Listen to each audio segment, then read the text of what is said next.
தண்ணீர் தொட்டி என்பது ஒரு மனிதனுடைய ஆரோக்கியத்தை முடிவு செய்யக்கூடிய இடம். ஒரு வீட்டில் என்ன தண்ணீர் தொட்டியும் கிணறும் எதை முடிவு செய்யக்கூடியது? வீட்டில் இருக்கக்கூடிய மனிதனுடைய ஆரோக்கியத்தின் அடிப்படை. ஏன்னா ஒரு மனிதனுடைய உடம்புல கிட்டத்தட்ட 72% நீரால் ஆகப்பட்டதுன்றது நமக்கு நன்றாகவே தெரியும். இந்த நீருடைய தன்மை உடம்புல குறையிறத தான் நம்ம நோயின்னே சொல்றோம்.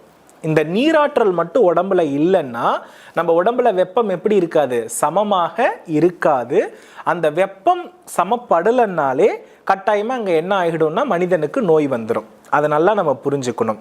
அப்ப இந்த இடத்துல இந்த மனித உடம்பு இயங்கணும் அப்படின்னாலும் மனித உடம்பு இயங்குறதுக்கு தேவையான சாப்பாட்டுல இருக்கக்கூடிய சத்து பிரியணும்னாலும் நம்ம உடம்புல நீர் வடிவாக இருக்கக்கூடிய ரத்தம், பூமியில ஓடக்கூடிய நீரோட்டம், நம்ம உடம்பு பூமி, பூமியில இருக்கக்கூடிய நீரோட்டம் நம்ம உடம்புல இருக்கிற ரத்தம். நான் சொல்ல வர்றது புரியுதுங்களா?